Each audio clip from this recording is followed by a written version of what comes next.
Mohammed Abu Warda's mission took him down the road home. El Fawa refugee camp is the kind of place you'd expect to find desperate young men. So did he look for a zealot, a psychopath, the caricature of a suicide bomber? Nope. Abu Warda contacted a 19-year-old vocational student named Majdi, who was quite simply the boy next door. Tell me where you met him and what you said to him.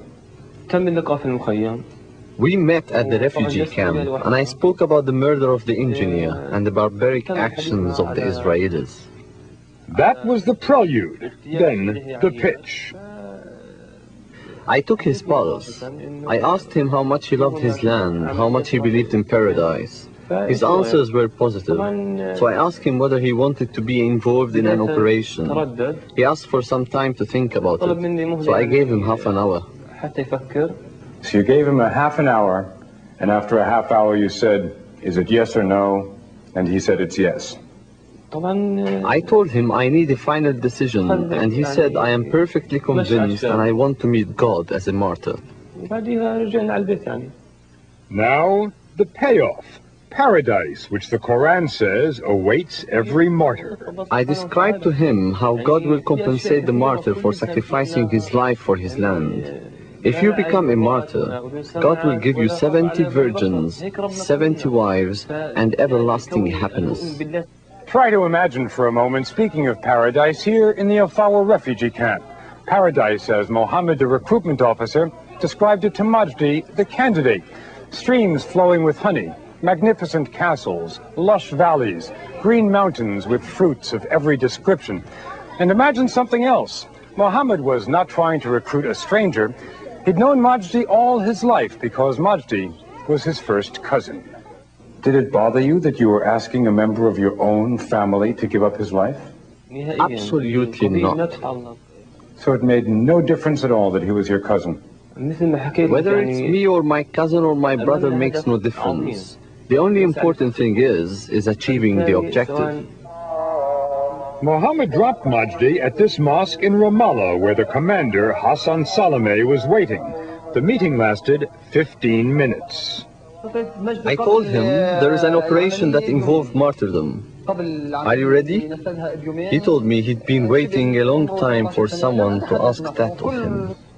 How could you trust him? How could you be sure that he was going to follow your instructions and do what had to be done? It has to do with understanding the person in front of you, the conclusions you reach during the conversation, his reactions, his opinions. Honestly, that's all it is. That's how it happens.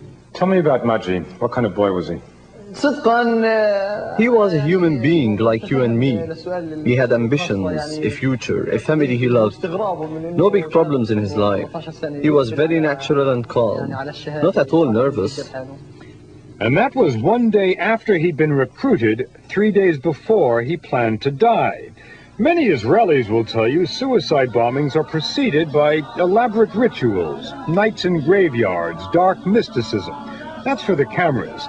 There was none of that here, just one last trip home to see his father and his mother. He was completely calm and asked me to prepare lunch for him, which I did. And then I waited for him.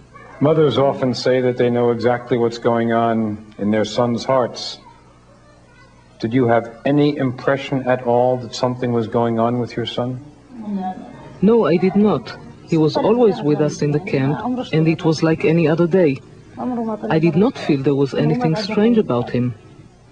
Friday afternoon, he left the camp. Majdi Abu Warda, described by family, friends, schoolmates, as religious, but not especially, quiet, but not withdrawn. One of 7 sons, not the oldest, not the youngest, no more political than anyone else in the camp. He was driven to a safe house in a Jerusalem suburb where he was shaved and dressed up to look like a typical Israeli teenager. Saturday night, Hassan Salameh came for one last meeting. What kind of instructions did you have to give Majdi? What did you have to tell him what to do? I told him that the bag was prepared. I told him how to carry it and what button to press to blow himself up. And then I said goodbye. That's it. What was he like just before the operation? He had high spirits, even higher spirits than me, Was he a nice boy? very much. Were you at all sad to say goodbye to him? No, I was not sad. I was very happy, actually. At 6:30 Sunday morning, a young man with a shoulder bag stood at a bus stop on Jaffa Street, Jerusalem's main thoroughfare. He'd been put there by a terrorist organization which he'd never even belonged to. But he was alone now. He could have dropped the bag and walked away. Instead, he boarded bus number 18, and 15 minutes later, the bus stopped here.